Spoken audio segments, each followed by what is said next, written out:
মহান স্বাধীনতার ঘোষক ও শহীদ রাষ্ট্রপতি জিয়াউর রহমানের ৪৫তম শাহাদাত বার্ষিকী উপলক্ষে রাজধানীতে বিভিন্ন সামাজিক ও মানবিক কর্মসূচির উদ্বোধন করেছেন প্রধানমন্ত্রী ও বিএনপি চেয়ারম্যান তারেক রহমান। শনিবার বেলা 11:30টায় রাজধানীর মানিক মিয়া অ্যাভিনিউয়ে অবস্থিত রাজধানী উচ্চ বিদ্যালয় প্রাঙ্গণে আয়োজিত এক অনুষ্ঠানের মাধ্যমে তিনি এ কর্মসূচির আনুষ্ঠানিক সূচনা করেন। এ উপলক্ষে ঢাকা মহানগর জুড়ে দুস্থ ও অসহায় মানুষের মাঝে বস্ত্র ও প্রয়োজনীয় সামগ্রী বিতরণ, বিনামূল্যে চিকিৎসা সেবা প্রদান এবং বিভিন্ন জনকল্যাণমূলক কার্যক্রম শুরু করা হয়। অনুষ্ঠানে স্বরাষ্ট্রমন্ত্রী সালাউদ্দিন আহমদ, যুব ও ক্রীড়া প্রতিমন্ত্রী আমিনুল হক, ঢাকা উত্তর সিটি কর্পোরেশনের প্রশাসক শফিকুল ইসলাম খান মিল্টন, সাবেক কাউন্সিলর আনোয়ারুজ্জামান সহ বিভিন্ন পর্যায়ের নেতাকর্মী ও বিশিষ্ট ব্যক্তিরা উপস্থিত ছিলেন।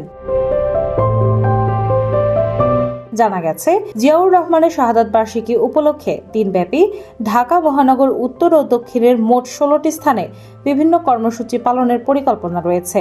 এইসব কর্মসূচির মধ্যে বস্ত্র বিতরণ, খাদ্য সামগ্রী প্রদান, বিনামূল্যে চিকিৎসা সেবা, দোয়া ও মিলাদ মাহফিল সহ নানা সামাজিক উদ্যোগ অন্তর্ভুক্ত রয়েছে।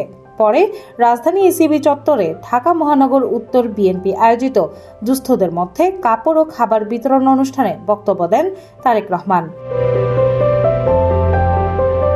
সেখানে তিনি দেশের নাগরিকদের নিজ নিজ অবস্থান থেকে দেশ গঠনের কাজে সহযোগিতা করার আহ্বান জানান। তারেক রহমান বলেন, সমাজের প্রতিটি মানুষ যদি একে অপরের পাশে দাঁড়ায় এবং সহযোগিতার মনোভাব নিয়ে কাজ করে, তাহলে সেটিই হবে শহীদ রাষ্ট্রপতি জিয়াউর রহমানের প্রতি প্রকৃত শ্রদ্ধার প্রদর্শন। তিনি আরও বলেন, দেশের উন্নয়ন ও অগ্রগতির জন্য প্রত্যেক নাগরিকের দায়িত্ব রয়েছে। যারা প্রত্যক্ষ কিংবা পরোক্ষভাবে দেশ গঠনে ভূমিকা রাখছেন, তাদের সহযোগিতা ও উৎসাহ দেওয়া প্রয়োজন বলেও তিনি উল্লেখ করেন।